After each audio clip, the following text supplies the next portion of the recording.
Next chapter of geo. Our next chapter is climate.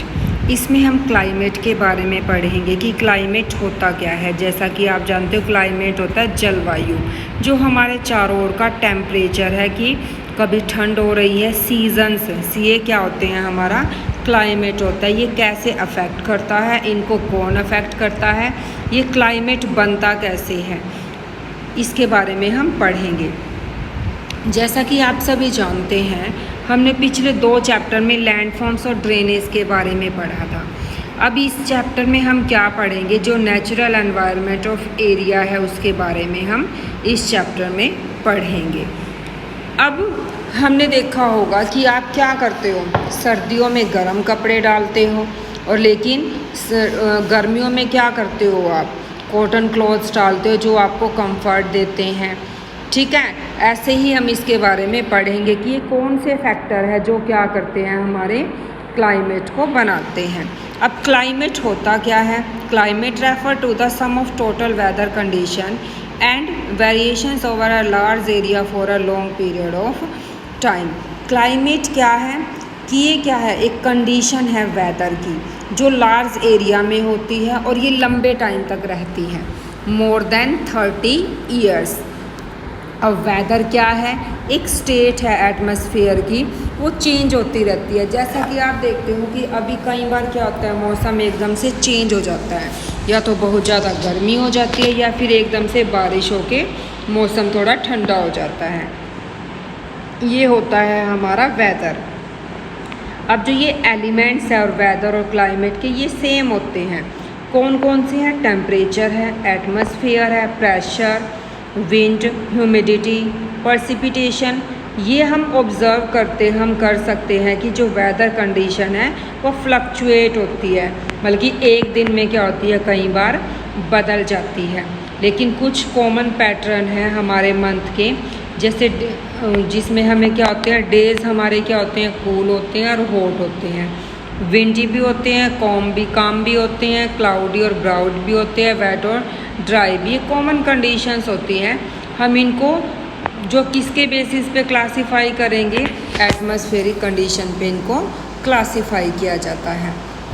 जो climate है India का, वो डिस्क्राइब करते हैं हम कैसा है, मॉनसून टाइप है, मतलब कि सीज़न चलता रहता है कि ठंड हो रही है तो कई महीनों तक ठंड चल रही है, बारिश हो रही है तो कई महीनों तक बारिश हो रही है। अब ये जो इस टाइप का क्लाइमेट है मॉनसून टाइप का, ये किस मेनली कहाँ से आता है, साउथ और साउथ ईस्ट से। अब इसके ओवरऑल यूनिटी क्या है, जनरल पैटर्न है, ये पर्सिपिटेबल रीजनल वेरिएशंस है। अब ये क्या होता है, जो पर्सिपिटेशन हो जाता है इसका, हमारे जो मॉनसून का है, ये क्या करता है, जहाँ से ये शुरू होता है आगे क्या करता है, ये मूव करता रहता है। हम 2 इम्पोर्टेंट एलिमेंट्स हैं, टेम्परेचर और पर्सिपिटेशन।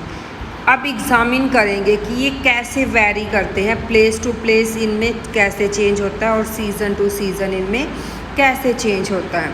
जैसा कि आप जानते हो, समर में क्या होता है, मरकरी जो हमारा ओकेजनल है, जो टेम्परेचर है वो कितना बढ़ जाता है, 50 डिग्री तक चला जाता है डेजर्टेड एरिया में। लेकिन वही उसी टाइम पे क्या होता है, जम्मू और कश्मीर में क्या होता है, 20 डिग्री सेल्सियस होता है जो हमारा टेम्परेचर होता है। अब विंटर में क्या होता है, नाइट में टेम्परेचर क्या होता है, जम्मू की द्रास जगह है जम्मू और कश्मीर में, वो -45 डिग्री तक चला जाता है। और उसी टाइम पे जो तिरुवनंतपुरम है, वहाँ पे क्या होता है, टेम्परेचर 22 डिग्री सेल्सियस तक रहता है। तो ये कैसे है, कुछ प्लेसेस क्या है, वाइड डिफरेंस है डे और नाइट में। जैसा कि आप डेजर्टेड एरिया में जाते हो, दिन वहाँ पे क्या होता है, काफ़ी गर्म होता है और रात ठंडी होती है। मान लो दिन का टेम्परेचर 50 डिग्री सेल्सियस है, वही रात में टेम्परेचर क्या होता है, उसी दिन 15 डिग्री, मतलब कि इतनी ज़्यादा ठंड हो जाती है जितनी जून में होती है हमारी, जून में नहीं सॉरी जनवरी में। On the other hand there is hardly any difference day and night temperature in, जैसे अंडमान और केरला है, ये हमारे सी कोस्ट पे लाई करते हैं। इनमें मुश्किल से ही क्या होगा कि इनके टेम्परेचर में चेंज होता होगा, क्योंकि वहाँ पे ये कैसे एरिया है, कोस्टल एरिया है। अब हम precipitation के बारे में पढ़ेंगे। कुछ वेरिएशंस है, not only form of type of precipitation but also it's amount and the seasonal distribution होता है। अब precipitation होता है रेनफॉल। अब कुछ एरिया कैसे है जहाँ पे रेन बहुत ही ज़्यादा होती है, जैसे स्नोफॉल हो रही है हमारे हिमालय के अपर पार्ट में। अब जो रेन होगी ओवर द रेस्ट कंट्री में रेन हो रही है, जो एनुअल precipitation है वो कितना है। अब मेघालय में देखा जाए तो 400 सेंटीमीटर से क्या होती है, चेरापूंजी में बारिश होती है, लेकिन वही 10 सेंटीमीटर कहाँ पे है, लद्दाख और वेस्टर्न राजस्थान में है। कुछ पार्ट में क्या है, रेनफॉल क्या होती है, जून से सितंबर के महीने में होती है, जैसा कि अभी चल रही है। कुछ पार्ट्स में क्या है, जैसे तमिलनाडु है जो कोस्टल रीजन है, ये क्या है हमारे पोर्शन है, रेन कब होती है इनमें, अक्टूबर और नवंबर में होती है। कुछ ऐसे कोस्टल एरिया है जहाँ पे बिल्कुल ही क्या होता है, कंट्रास्ट है, उल्टा है बिल्कुल ही टेम्परेचर कंडीशन। अब सीजनल भी कंट्रास्ट है, एक एरिया में क्या है गर्मी और दूसरे में क्या है ठंड है।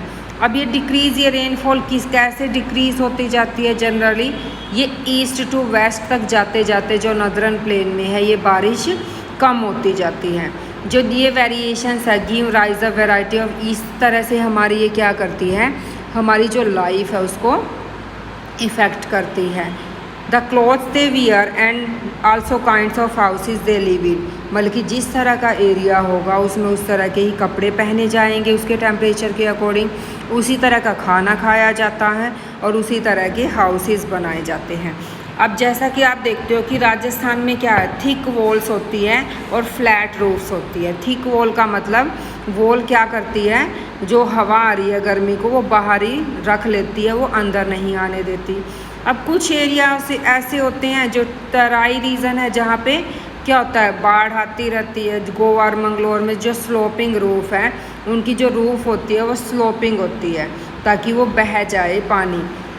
अब कुछ हाउसेस आसाम में कैसे बिल्ड किए जाते हैं, स्टिल्ट्स। स्ट्रेट्स क्या होते हैं, जिसमें ढलाई नुमा ढलान होती है, जिसमें बर्फ़ पड़ने पर या बारिश होने पर वो पानी छत पे नहीं भरता है, वो नीचे गिरता रहता है। अब हम क्लाइमेटिक कंट्रोल के बारे में पढ़ेंगे कि कैसे होता है। जो 6 मेजर कंट्रोल्स है हमारे जो क्लाइमेट को कंट्रोल करते हैं वो कौन से हैं, latitude, altitude, pressure and wind system, distance from the sea, ocean currents and relief features. अब due to curvature of the earth, earth क्या है, कर्वेचर है, उसका एक कर्वेचर पॉइंट कौन सा होता है, जो बीच का सेंटर पॉइंट होता है। अब जो अमाउंट है सोलर एनर्जी ये रिसीव किसके करती है, अकॉर्डिंग टू लैटिट्यूड पे ये वेरी करती है। कुछ एरिया में हम सोलर एनर्जी ज़्यादा प्रोड्यूस कर सकते हैं और कुछ में नहीं कर सकते। As a result of air temperature generally decreases from the equator towards the pole, जो टेम्परेचर है वो डिक्रीज़ होता रहता है इक्वेटर से पोल की तरफ। जो इक्वेटर का एरिया होता है वहाँ बारिश भी होती है, सनलाइट भी अच्छी होती है।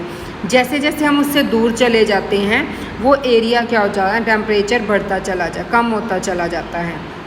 One goes from the surface of the earth higher altitude, जो हायर एल्टीट्यूड पे जितनी ऊंचाई पे हम जाते रहेंगे एटमॉस्फेयर क्या हो जाएगा, लेस डेंस हो जाएगा, टेम्परेचर डिक्रीज़ हो जाएगा। तो hills are there for cooler during, जो हील्स पे क्या होता है, समर में क्या होती है, हवाएं ठंडी हो जाती हैं। जो प्रेशर ऑफ विंड्स है इन एरिया में डिपेंड करता है उसके लैटिट्यूड पे, वो कितनी ऊंचाई पे है और किस उसमें है, किस लैटिट्यूड पे वो लाई करता है कि इक्वेटर के पास है या फिर उससे दूर है। और साथ के साथ इसका इफ़ेक्ट किसके ऊपर पड़ता है, टेम्परेचर और रेनफॉल पैटर्न का। अब जो सी एरिया होते हैं, जो सी के पास एरिया होते हैं वो वहाँ पे क्या होती है, ज़्यादा बारिश होती है, और जो सी से दूर होते हैं समुद्र से वहाँ पे बारिश कम होती है।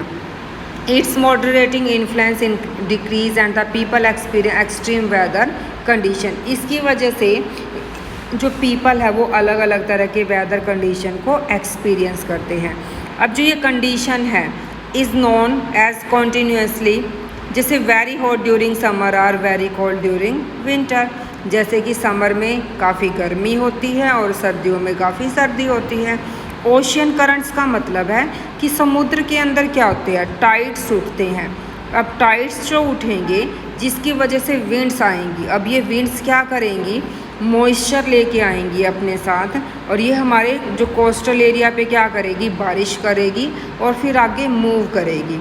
तो इसलिए हमारे ये कोस्टल एरिया के क्लाइमेट को अफेक्ट करती है। अब एग्जांपल के लिए, for any coastal area with warm and cold current flowing past. अब जैसे ये कोस्टल एरियाज़ है कि कुछ गर्म भी होते हैं और ये ठंडे भी होते हैं, मतलब कि यहाँ पे ना तो ठंड होती है और ना ही ज़्यादा गर्मी होती है ये। अब साथ के साथ फाइनली जो रिलीफ है, टू मेजर क्या है इसके रोल है जो डिटरमाइन करते हैं हमारे क्लाइमेट ऑफ प्लेस को। ये कौन से है, हाई माउंटेनियस एक्ट, मतलब कि जो हमारा हिमालय है वो क्या करता है, नॉर्थ ईस्ट से जो आने वाली कोल्ड विंड है उससे हमें ये बचाता है, एक बैरियर का काम करता है, उसको रोक देता है। दे में आल्सो कॉज प्रेसिपिटेशन, और जिसकी वजह से बारिश होती है और जिससे हमें ये रेन बियरिंग विंड्स भी होती हैं। ये लीवर्ड साइड होता है माउंटेन्स का, रिमेन्स रिलेटिवली ड्राई, मतलब कि ये माउंटेन से टकरा के वहीं पे बारिश कर देती है, जब ये आगे जाती है तो ये ड्राई हो जाती है। नेक्स्ट वीडियो में हम फैक्टर अफेक्टिंग इंडियाज़ क्लाइमेट के बारे में पढ़ेंगे कि वो कैसे अफेक्ट करते हैं।